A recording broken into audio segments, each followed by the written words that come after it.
ఓం నమో భగవతే వాసుదేవాయ. ఓం నమో భగవతే వాసుదేవాయ. ఓం నమో భగవతే వాసుదేవాయ. అజ్ఞానతిమిరాంధస్య జ్ఞానాంజనాశలాకయా చక్షురున్మీలితం येन తస్మై శ్రీ గురవే నమః. नमा ओं विष्णुपादाय कृष्णपृष्ठाय भूतले श्रीमते भक्तिवेदान्त स्वामिन्निति नामिने। नमस्ते सरस्वती देवे गौरवाणी प्रचारिणे निर्विशेषा शून्यवादी पाश्चात्य देशतारिणे। जय श्री कृष्ण चैतन्य प्रभो नित्यानंद श्री अद्वैता गदाधारा श्रीवासादि गौर भक्त वृंद। हरे कृष्णा कृष्णा कृष्णा हरे हरे, हरे राम राम राम हरे हरे। मूकं करोति वाचालं पंगुं लंघयेति गिरिं यत्कृपतं महं वन्दे श्रीगुरुं दिनतारणं। परमानन्दं माधवं श्रीचैतन्य ईश्वरं। हरि ओम तत्सत्। हरे कृष्ण।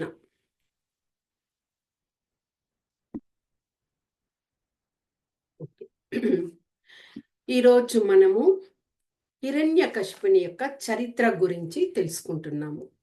ఈ హిరణ్యకశిపుని గురించి మనకు భాగవతంలో 7వ స్కందంలో 2వ అధ్యాయంలో చెప్పబడి ఉన్నదన్నమాట.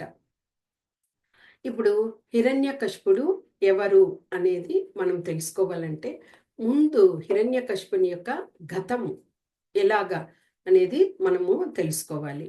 అంటే బ్రహ్మ మానసపుత్రులైనటువంటి సనకుడు, సనందనుడు, తర్వాత సనాతనుడు, సనత్ కుమారుడు వీరందరికీ సృష్టించి వారిని వివాహం చేసుకొని ప్రజోత్పత్తి చేయమని కోరారనమాట. అయితే ఈ నలుగురు ఏం చేశారు, మాకు ఆ విధంగా ప్రజోత్పత్తి చేసే విషయంలో మాకు ఇష్టం లేదు, మేము ముల్లోకాలను తిరిగి రావాలి అని చెప్తూ వాళ్ళు బయలుదేరి ముల్లోకాలు తిరగడానికి వెళ్ళిపోయారు. అంటే అక్కడ ఆ సనత్ కుమార్ నలుగురు కూడా వయసులో పెద్దవారే, కానీ వారు చూడడానికి 5 సంవత్సరాల బాలకుల్లాగానే ఉంటారనమాట. ఆ విధంగా వారు నలుగురు వైకుంఠానికి చేరుకున్నారనమాట. అలాగ చేరుకున్నప్పుడు వైకుంఠంలో ఎవరుంటారు? మహావిష్ణువు, లక్ష్మీదేవి ఉంటారు.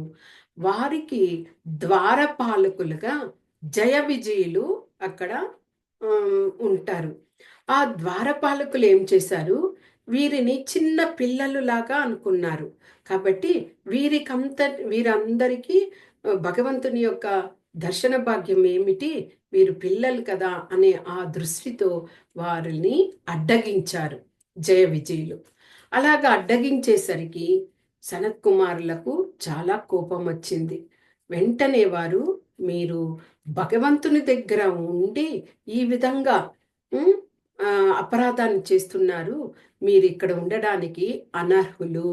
కాబట్టి మీరు అంటే రజో తమో గుణాలతో నిండి ఉండి మీరు ఇలాంటి ప్రవర్తన చేస్తున్నారు, కాబట్టి మీరు అసురులుగా జన్మించండి అని సనత్ కుమారులు నలుగురు కూడా శాపం ఇవ్వడం జరిగింది. ఈ విషయము శ్రీ మహావిష్ణువుకి తెలిసి వెంటనే ఆయన బయటకు వచ్చి సనత్ కుమారుల దగ్గర చూసి నమస్కరించి తర్వాత జయ విజయులతో ఏం చెప్పారో తెలుసా భగవంతుడు, మీరు శుద్ధ భక్తులైనటువంటి జ్ఞానులైనటువంటి వారి వద్ద మీరు చాలా అపరాధం చేశారు, కాబట్టి వారు ఇచ్చిన శాపాన్ని మీరు తప్పకుండా స్వీకరించాలి. కాకపోతే మీరు దేవతలుగా ఉండి 7 జన్మలెత్తి నా వద్దకు చేరుకుంటారా, లేకపోతే దానవులుగా ఉండి 3 జన్మలెత్తి నా వద్దకు త్వరగా చేరుకుంటారా, మీ చేతల్లో ఉంది అని చెప్పినప్పుడు జయ విజయులు, దేవా మిమ్మల్ని చూడకుండా మేము ఒక్క నిమిషం కూడా ఉండలేము. కాబట్టి మేము అసురులలాగా జన్మించి 3 జన్మలలోనే మేము మీ వద్దకు చేరుకుంటాము అని చెప్పడం జరిగింది. ఆ విధంగా సత్యయుగంలో హిరణ్యాక్షుడు హిరణ్యకశిపుడిగను, తర్వాత త్రేతాయుగంలో రావణుడు కుంభకర్ణుడిగను, తర్వాత ద్వాపర యుగంలో శిశుపాలుడు దంతవక్త్రుడిగా వారు జన్మించడం జరిగింది. ఇప్పుడు మనము హిరణ్యకశిపుని గురించి తెలుసుకుంటున్నాం కదా. ఆ హిరణ్యకశిపుని యొక్క జన్మ వృత్తాంతము ఏమిటి అని తెలుసుకోవాలి అంటే, ఒకసారి కశ్యపుడు ఆయన ధ్యానంలో ఉన్నారన్నమాట. అలాగ ధ్యానంలో ఉన్నప్పుడు కశ్యపుని భార్య అయినటువంటి దితి ఆయన వద్దకు వచ్చింది. అది సాయం సంధ్యవేళ సమయం అన్నమాట. ఆ సమయంలో దితికి ఆమెకు కామవాంఛ, కామ కోరికలు ప్రేరేపితం అవడం వలన వెంటనే ఆమె కశ్యపుని వద్దకు వచ్చి, ఈ విధంగా నాలో అలాంటి కోరికలు కలుగుతున్నాయి కాబట్టి నా కోరికను మన్నించండి అని కోరుకోవడం జరిగింది. కానీ ఆమె కోరికలు ఎలాగా ఉన్నాయి అంటే, ఒక మత్తపు గజము, ఏనుగు ఏ విధంగా పంట పొలాలలో, చెరకు తోట ఉంటుంది కదా, ఆ పంట పొలాలలో ప్రవేశించినప్పుడు ఆ పంట పొలాలన్నింటినీ నాశనం చేసేస్తుంది. ఆ విధంగా ఆ దితి యొక్క హృదయంలో ఆమెకు ఆ కామవాంఛ అనేది కలిగింది. ఇక కశ్యపుడు తెలియచేశారు, ఇది అమంగళకరమైనటువంటి సమయము, అంటే రమింపజేయడానికి ఈ సమయము కాదు. కాబట్టి ఈ సమయంలో పరమశివుడు కూడా తన భూతగణాలతో ఇక్కడ వ్యాహాలికై తిరుగుతూ ఉంటాడు. కాబట్టి ఇలాంటి సమయంలో అది అపరాధము అని చెప్తే కూడా దితి ఆమె తన కోరికను తీర్చమని కశ్యపుని కోరడము, ఆ విధంగా కోరిక తీరిందనమాట. అలాంటి సమయంలో ఉండడం వలన అసుర గుణాలతోటి ఈ హిరణ్యకశిపుడు కానీ హిరణ్యాక్షుడు కానీ 100 సంవత్సరాల గర్భ ఫలితంగా వారు జన్మించడం జరిగింది. 100 సంవత్సరాలు అనేది సత్యయుగ కాలంలో మానవుల యొక్క ఆయు పరిమాణము 1,00,000 సంవత్సరాలు. కాబట్టి 100 సంవత్సరాలు అనేది సాధారణం. ఆ 100 సంవత్సరాల తర్వాత హిరణ్యాక్షుడు జన్మించడం జరిగింది. ఎప్పుడైతే వీళ్ళు అసురగుణంతో జన్మించారో హిరణ్యాక్షుడు మరి దేవతలనంతా హింసిస్తూ సముద్రుని కూడా, ఆ అలలను కూడా వాటిని అలలు రాకుండా, అలల యొక్క గుణం ఏమిటి? సముద్రం నుంచి అలలు బయటకు రావడం. అలాగా అలలను కూడా బయటకు రాకుండా అలాగే నిలిపే విధంగా చేయడము, తర్వాత ధరణి మాతను కూడా అలాగే చుట్టి సముద్ర గర్భంలో దాచిపెట్టడం, ఇలాగా చేసేసరికి దేవతలందరూ కూడా శ్రీ హరిని వేడుకోగా ఆయన వరాహ అవతారాన్ని పొంది హిరణ్యాక్షుని సంహరించి ధరణిని తన అంకము మీద కూర్చుండబెట్టుకుని బయటకు తీసుకురావడం జరిగింది. ఎప్పుడైతే హిరణ్యాక్షుడు మరణించడం జరిగిందో హిరణ్యకశిపుడు చాలా కోపోద్రిక్తుడయ్యాడనమాట. అప్పటి నుంచి శ్రీహరిని ఆయన శత్రువులాగా భావించాడు. ఇక ఆయన ఉగ్ర వీక్షణంతో ఏం చేశాడు? త్రిశూలాన్ని చేతబట్టి ఆ దైత్యులు ఉన్నటువంటి ఆ సభలో చెప్పారు, ఈ దేవతలందరూ కూడా శ్రీహరి వద్దకు వెళ్ళి చెప్పడం వలన ఈ విధంగా నా సహోదరిని సంహరించడం జరిగింది. నేను ఇప్పుడే ఆ హరిని యొక్క తలను, శిరస్సును ఖండిస్తాను అని కోపోద్రిక్తంతో వాళ్ళతో చెప్పడం జరిగిందనమాట. కానీ అక్కడ ఉన్నటువంటి ఆ అసురులతో ఏం చెప్పారు? ఎవరైతే యజ్ఞాలు చేస్తుంటారో, దానం చేస్తుంటారో, వేదాధ్యాయాలను చేస్తుంటారో అలాంటి వారిని అందరినీ సంహరించండి. ఇంకా ముఖ్యంగా బ్రాహ్మణులను సంహరించండి. బ్రాహ్మణులను సంహరించడం వలన ఏమవుతుంది? యజ్ఞాలు ఆగిపోతాయి, వేద అధ్యయనం చేయడము ఆగిపోతుంది. అప్పుడు ఆ యజ్ఞాలు చేయడం వలనే కదా దేవతలకు అవిష్యులు అర్పించబడి వాళ్ళు దివ్య శక్తులతో ఉన్నారు. కాబట్టి వాళ్ళ శక్తి అంతా సన్నగిల్లిపోతుంది అని చెప్పడం వలన అసురులందరూ కూడా దేవతలందరినీ హింసించడం మొదలుపెట్టారు. ఇక ధరణిమాత అయితే భయపడిపోయి భూమిని చదును చేయకుండానే ఆమె పంటలను ఇచ్చేదట, భయపడిపోయి హిరణ్యకశిపునికి. ఇక గోమాత క్షీరాన్ని అలాగే ఇచ్చేది. అంటే దూడకు మొదట క్షీరాన్ని ఇచ్చి తర్వాత అందరికి ఇస్తుంది గోమాత. కానీ అలా కాకుండా భయపడిపోయి అలాగే క్షీరాన్ని ఇచ్చేదట. ఇక సముద్రుడైతే ఏం చేశాడు, పూర్తిగా ఆ సముద్ర గర్భంలో ఉన్నటువంటి రత్నాలు రాసులను అన్నింటినీ హిరణ్య కశిపునికి ఇవ్వడం జరిగిందట. ఇక వృక్షాలైతే ఏ సీజన్లో ఆ పువ్వులు ఫలాలు పూస్తాయి. కానీ ఈ హిరణ్యకశిపునికి భయపడిపోయి ఏకంగా సంవత్సర కాలము ఫలాలతో పువ్వులతో నిండి పూర్తిగా ఇచ్చేదట ఆ వృక్షాలన్నీ కూడా. ఆ విధంగా ఉండేసరికి అంటే సహజమైన ప్రకృతికి విరుద్ధంగా ఆ విధంగా చేయడం జరిగింది. ఇక అందరూ కూడా ఆ విధంగా హిరణ్యకశిపునికి భయపడి భయభ్రాంతులతో అవుతూ ఉండడం వలన దేవతలందరూ కూడా వెళ్ళి పూర్తిగా శ్రీ మహావిష్ణువుకి మొరపెట్టుకున్నారు. ఇక ఈ అసురులు ఏం చేశారు, నగరాలు, రాజ్యాలు, గ్రామాలు, అక్కడ అరణ్యాలు వాటినన్నింటినీ కూడా దగ్ధం చేయడం మొదలు పెట్టారనమాట. ఆ విధంగా చేసేసరికి అందరూ కూడా వైదిక కర్మలనే నిలిపివేశారు ప్రజలందరూ కూడా. ఇలాంటి అంటే అంత కోపంలో హిరణ్యకశిపుడు ఉన్నాడు. ఆ సమయంలో తల్లి అయినటువంటి దితి, సోదరుని భార్య అయినటువంటి వృషభానువు ఆ హిరణ్యాక్షుడు మరణించడం వలన చాలా దుఃఖంతో వాళ్ళు బాధపడుతున్నారు. అలాంటి సమయంలో హిరణ్యకశిపుడు వారి వద్దకు వెళ్ళి, మీరు దుఃఖించాల్సిన అవసరం లేదు, మీరు ఎందుకు బాధపడతారు, అసలు దుఃఖించకూడదు. హిరణ్యాక్షుడు మహావీరుడు మరణించినందువల్ల మీరు దుఃఖపడకూడదు అని వాళ్లకు చెబుతూ ఒక వృత్తాంతాన్ని కథ రూపంలో వాళ్ళకి చెప్పడం జరిగిందట. ఉసీనం దేశం అనే ఒక దేశం ఉన్నది. ఆ దేశానికి రాజుగా సుయజ్ఞుడు అనే రాజు ఉన్నారు. ఆ రాజు ఆయన యుద్ధంలో మరణించడం జరిగింది. ఇక ఆ దేశ ప్రజలందరూ కూడా చాలా దుఃఖంతో ఉన్నారు. అదేవిధంగా ఆ రాజు యొక్క పత్నులందరూ కూడా దుఃఖంతో రోధిస్తూ, నీవు లేకుండా మాకు జీవితం లేదు, మేము కూడా నీతో మరణిస్తాము అంటూ ఆక్రందనతో రోదన చేస్తున్నారట. ఆ ఆక్రందన యమపురికి చేరింది. అలాగ అయ్యేసరికి యమధర్మరాజు ఒక బాలకుని రూపంలో అక్కడికి రావడం జరిగింది. వచ్చిన తర్వాత ఆ పత్నులతో అంటే రాజు యొక్క భార్యలతో, ఓ అబలులారా, మీరెందుకు ఈ విధంగా దుఃఖిస్తున్నారు?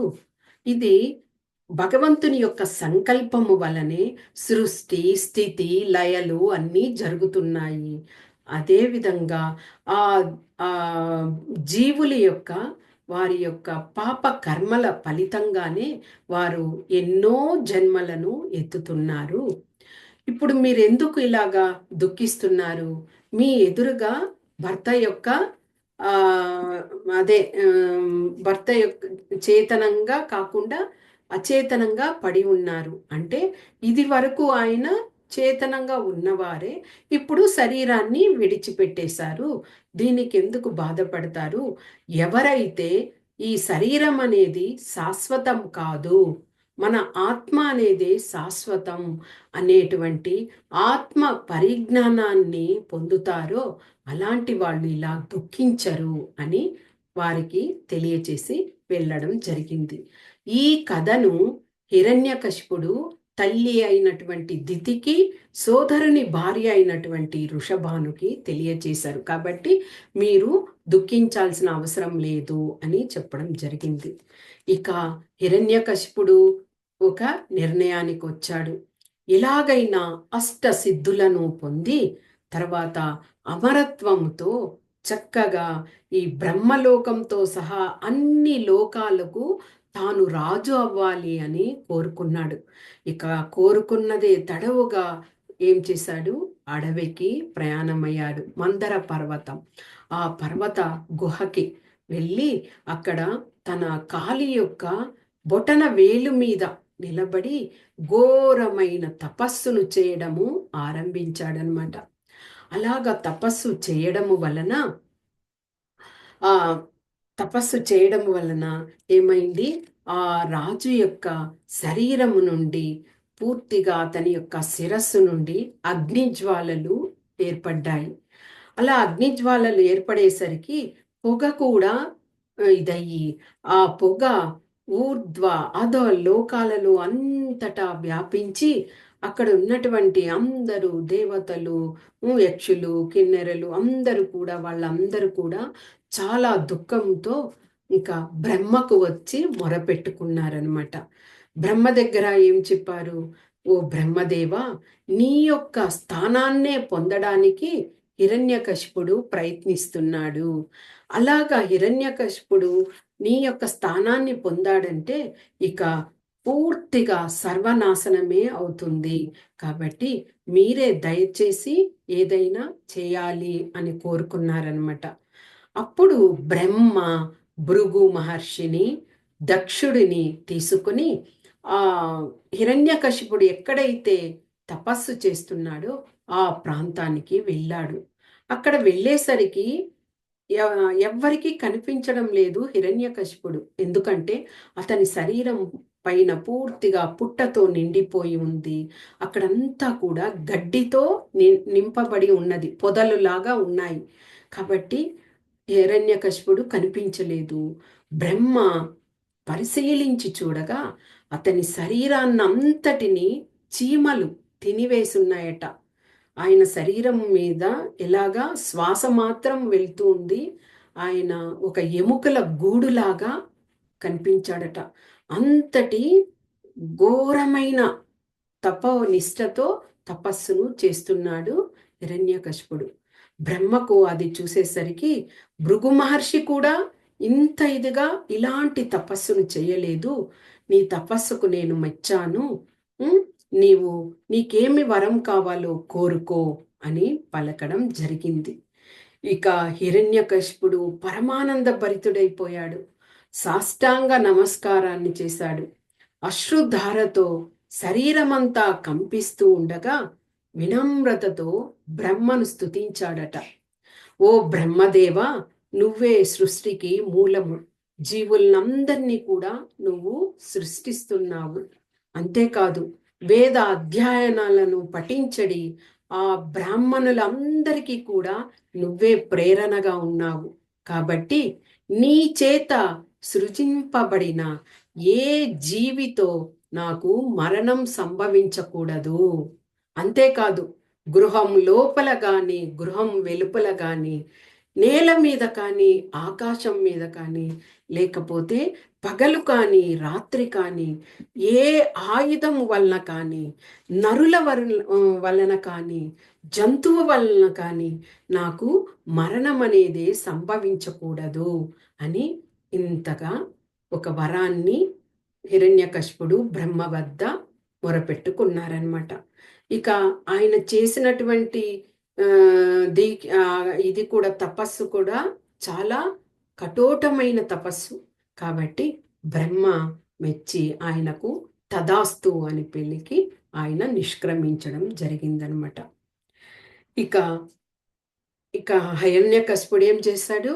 ఎప్పుడైతే ఆ వరాన్ని పొందాడో ఇంకా అన్ని లోకాలను జయించడము మొదలు పెట్టాడనమాట. ఒక్కొక్క లోకాన్ని జయిస్తూ దేవతల అందరినీ కూడా హేళన చేస్తూ వారిని అందరినీ శరణాగతులు నా నా పాదాలకు మీరు శరణాగతి పొందండి అని వారిని అందరినీ హింసిస్తూ ఏకంగా ఇంద్రుని యొక్క భవనాన్నే హిరణ్యకశిపుడు ఆయన ఆ భవనానికి చేరుకొని అక్కడ బస చేయడం మొదలు పెట్టారట. అంతగా దేవతలందరూ కూడా భయపడిపోయారు. ఇక ధరణిమాత కూడా ఆ విధంగా భయపడిపోయింది. ఇక అందరు కూడా ఆ విధంగా భయపడిపోయేసరికి ఇక ఏమైంది, అక్కడ దేవతలందరూ కూడా శ్రీ మహావిష్ణువుకు మొరపెట్టుకున్నారట. మొరపెట్టుకున్నప్పుడు మహావిష్ణువు ఏం చెప్పారు, ఈ హిరణ్యకశిపుడు బ్రహ్మ వలన ఆయన వరాన్ని పొంది ఉన్నాడు కదా. కాబట్టి ఎప్పుడైతే హిరణ్యకశిపుని యొక్క కుమారునిగా నా భక్తుడు జన్మిస్తాడు, ఆ భక్తుడికి ఎప్పుడైతే అతడు అపకారాన్ని చేయడం మొదలు పెడతాడో ఆ సమయంలో నేను ఆవిర్భవిస్తాను, మీరందరూ కూడా దుఃఖించాల్సిన అవసరం లేదు అని వారికి అభయాన్ని ఇవ్వడం జరిగింది మహావిష్ణువు.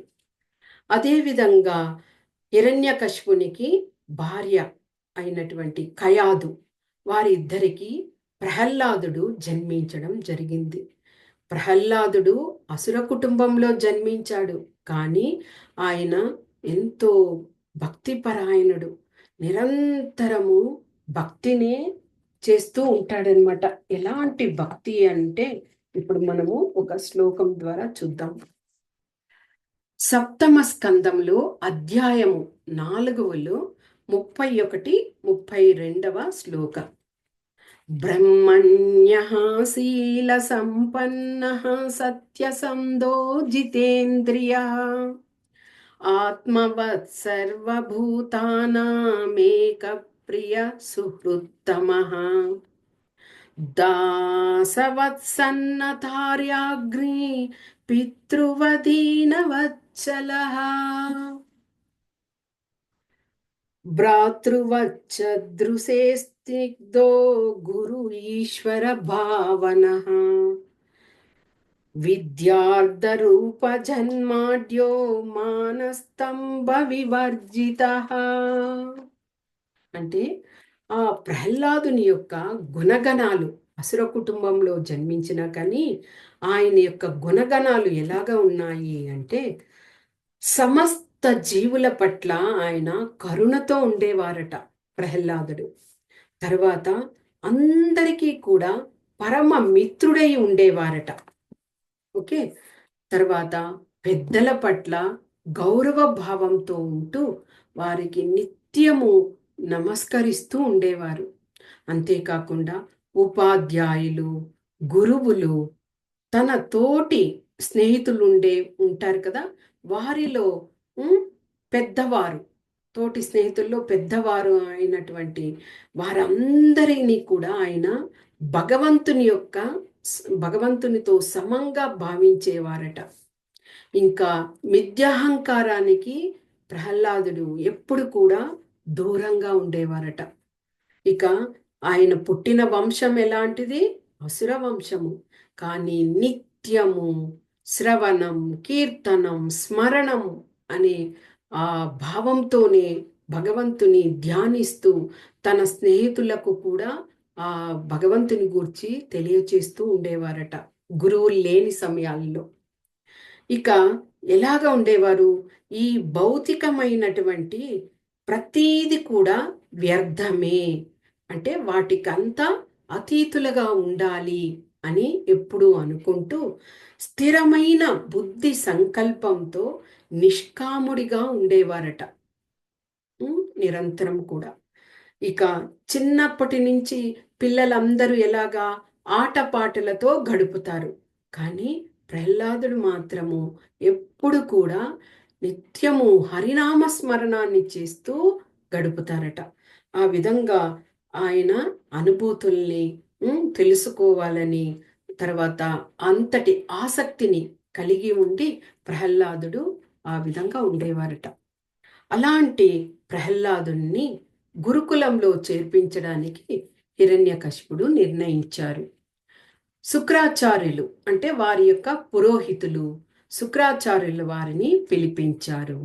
శుక్రాచార్యులు వచ్చాక ఆయన ప్రహ్లాదుని గురుకులానికి తీసుకువెళ్ళండి అని చెప్పినప్పుడు శుక్రాచార్యులు వారి పుత్రులైనటువంటి అమర్కుడు, షండు అనే వారి ఇద్దరికి ప్రహ్లాదుని నియమించడం జరిగిందనమాట.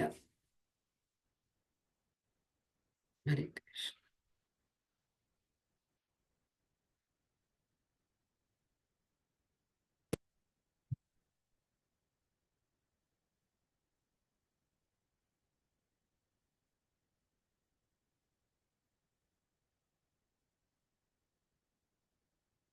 ప్రహ్లాదుని గురుకులానికి తీసుకువెళ్ళడము జరిగింది.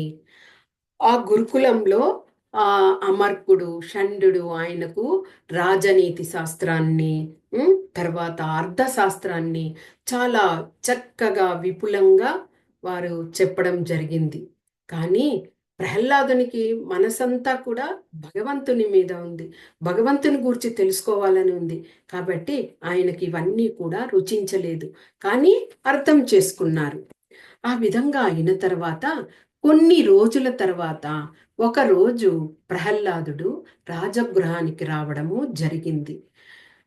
హిరణ్యకశిపునికి చాలా ఆనందం వేసింది ప్రహ్లాదుని చూసి. వెంటనే ప్రహ్లాదుడు తండ్రి పాదాలకు నమస్కరించి ఆయన వద్దకు వెళ్ళడం జరిగింది.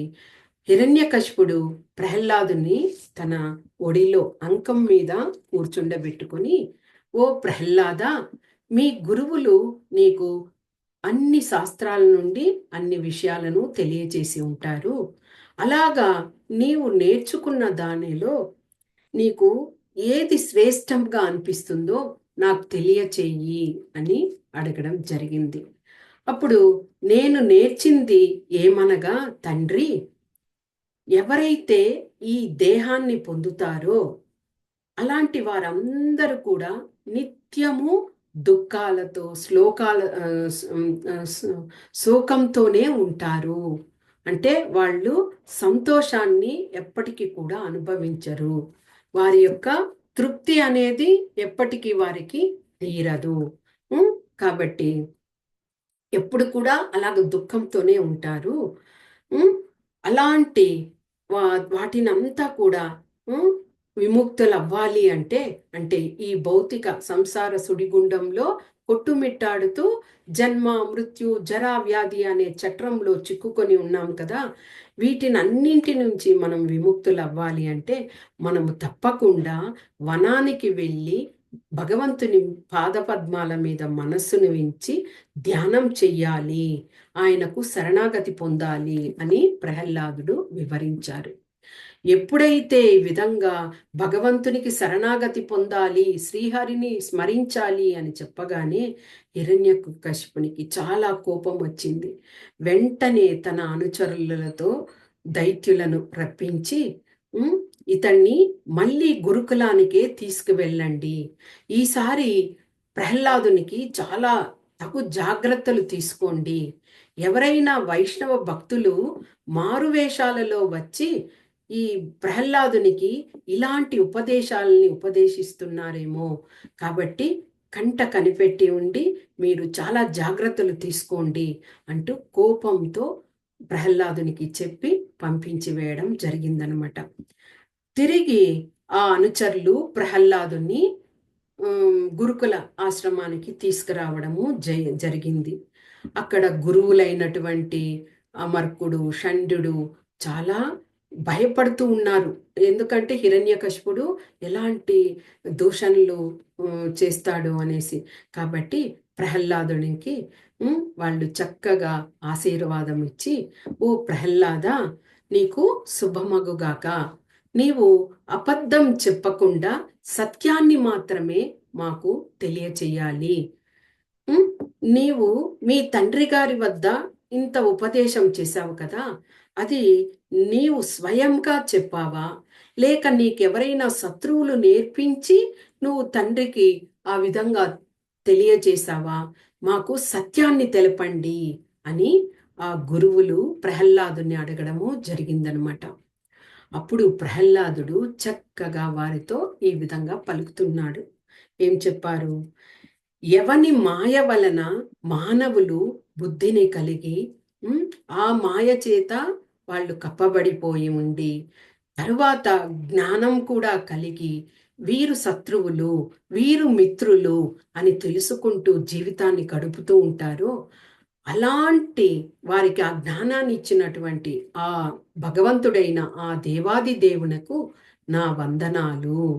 ఎందుకంటే మనుషులు ఎప్పుడైతే భక్తియుత సేవ ద్వారా భగవంతుణ్ణి అర్చిస్తారో అలాంటి వాళ్ళు తప్పకుండా వాళ్ళు భగవంతునికి దాసులుగా అనుకుంటారు. ఎలాగా ఒక ఇనుము అయస్కాంతం చేత ఆకర్షించబడుతుంది. కాబట్టి ఆ ఇనుము దగ్గర అయస్కాంతాన్ని ఉంచినప్పుడు ఏమవుతుంది? అది పూర్తిగా ఆకర్షించబడి దానికే వెళ్ళి దగ్గర అవుతుంది. అదేవిధంగా భగవంతుని వైపుకు కూడా మన దృష్టిని మరల్చాలి.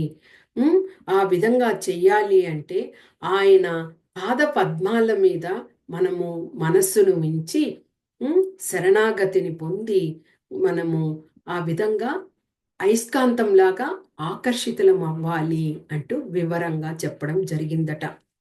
అంతటా గురువులకి చాలా కోపం వచ్చేసింది. కోపం వచ్చి ఇక ఏం చేశారు? సామ, దాన, భేద, దండోపాయాలు ఉన్నాయి కదా. సామం అంటే ఏమి అంటే తాము స్వయంగా చెప్పి వారికి తమ వైపుకు తిప్పుకోవడం. ఓకే, సామ. దానం అంటే బహుమతులను, ఏదైనా ఒక విలువైన వస్తువులను ఇచ్చి మన వైపుకు తిప్పుకోవడం. భేదం, భేదం అంటే బుద్ధిని ఉపయోగించి వారికి తెలియజేసి ఇదవడం. ఇక ఈ మూడు చేసినా కానీ వారు వినలేదనుకోండి, ఇక చివర ఇదేమి దండం అంటే దండంతోనే కొట్టి తీసుకురావాలి. అలాగా ఇందులో ఆ గురువులు ఏం చెప్తున్నారు? వారి శిష్యుల దగ్గర మీరు వెళ్ళి ఒక బెత్తమును తీసుకొని రండి. ఈ ప్రహ్లాదుడు మన పేరు ప్రతిష్టలన్నింటినీ కూడా పాడు చేస్తున్నాడు. ఈ అసుర కులానికే కలంకం తెస్తున్నాడు. కాబట్టి బెత్తాన్ని తీసుకురండి అని ఆజ్ఞాపించారట. అయినా కానీ ప్రహ్లాదుడు భయపడలేదు, అలాగే ఉన్నారు. ఇంకా వాళ్ళు ప్రహ్లాదుని దూషిస్తున్నారట. ఈ మూర్ఖుడు ప్రహ్లాదుని చూస్తూ, ఈ మూర్ఖుడైనటువంటి ప్రహ్లాదుడు చందనవనంలో కంటక వృక్షం లాగా ఉన్నాడు. కంటక వృక్షం అంటే ముళ్ళ చెట్టు. ఈ విధంగా అంటే చందనవనం అని ఎవరిని అనుకుంటున్నారు? ఆ అసురకుల దైత్య కులం అంతటిని కలిపి చందనవనంగా అనుకుంటున్నారు. అలాంటి చందనవనంలో ఈ ముళ్ళ చెట్టులాగా ఈ ప్రహ్లాదుడు ఉన్నాడు అని చెప్తున్నారు. కానీ ఇక్కడ మనం ఒకటి ఆలోచిస్తే, ఆ ముళ్ళ చెట్టు అదే చందనం చెట్టును కూడా మనము నరికివేయాలి అంటే తప్పకుండా గొడ్డలి అవసరము. ఆ గొడ్డలి కూడా ఉట్టిగా గొడ్డలిని చేతో ఇది చేసి కొట్టలేము. ఆ గొడ్డలికి ఈ ముళ్ళకంప అయినటువంటి ఆ కర్రనే ఆ రంధ్రానికి బిగించి తర్వాత గొడ్డలితో నరకడం చేస్తారు. కాబట్టి ఇక్కడ ఏమి అంటే వాళ్ళు చందనవనంగా వాళ్ళని పోల్చుకుంటున్నారు. కానీ ఆ చందనవనంలో ప్రహ్లాదుడు ఒక ముళ్ళ కర్రలాగా ఉంటే ఆ గొడ్డలియే శ్రీ మహావిష్ణువు.